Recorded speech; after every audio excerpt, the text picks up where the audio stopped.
sheesh, yeah. Nigga, no, they get the memo. They get the what? Tell them right, they know the memo. Stick it.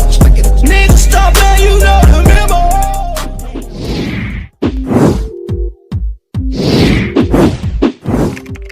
And in the last few minutes, President Trump has tweeted saying that he and the First Lady have tested positive for COVID-19. Let's go straight to Los Angeles and our US correspondent, Greg Milam. Morning to you, Greg. I mean, we knew this was a possibility, but this is going to play really big in the States, isn't it? Yeah, it is. I mean, this is a tweet 5 to 1 in the morning in Washington, and that tweet from the president saying we will get through this together. But you're right, that it's been coming in the last couple of hours, and I can take you through what happened.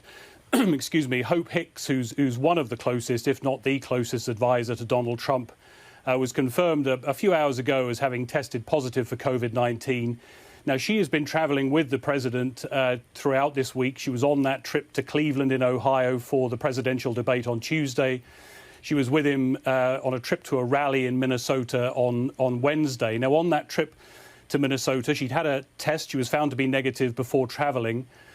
She began to feel unwell on the trip and quarantined on the plane back. She'd been on Air Force One and Marine One with the president. She tested positive when she got back, and that was on Wednesday night. And as a result of that, in the last few hours, the president confirmed that he and the First Lady had been tested for COVID-19. They were, in his words, beginning the quarantine process, and they expected the result in the next few hours, and that result is what we've just got back in the last few minutes. What's interesting is that the White House knew that Hope Hicks was positive on Wednesday night, Washington time, but still the president went ahead yesterday with the visit to his golf course in New Jersey, in Bedminster. That was for a fundraiser.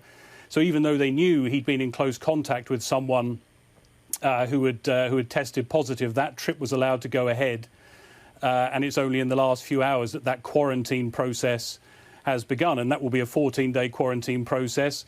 We wait to hear from the White House what the protocol is. Now, under guidelines from the Centers for Disease Control, you would assume the president is considered an essential worker, so he will be able to continue to do his job from the White House, you would imagine, although there is the possibility that the Vice President, Mike Pence, will be able to step in. But all of this, of course, in an election campaign, an events planned for the next few days and weeks as he seeks re-election. This is a real bombshell from a man, of course, who has always downplayed his own vulnerability to this virus. Yeah, I mean, and of course, this is going to bring back all the things that he said right at the beginning of all of this, isn't it? I mean, even down to him claiming at one point that this was all just a hoax. I mean, in terms of the presidential campaigning and what the Democrats and those Republicans who are against Trump are going to say, I mean, this gives them almost an open goal, doesn't it?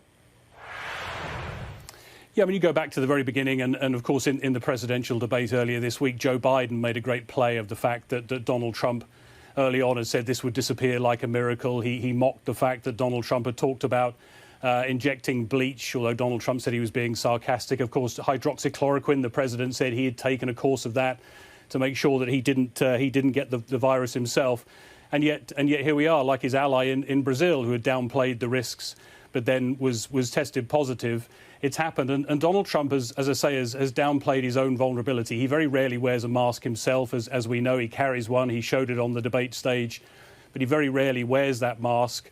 Some of those around him do. Those who come into close proximity in the White House are tested every day. But we see the pictures of him travelling, and certainly to the debate earlier this week, not all of them wearing masks. And he's continued to hold those rallies. And that one in Minnesota this week is an example. Thousands of people packed together in those rallies.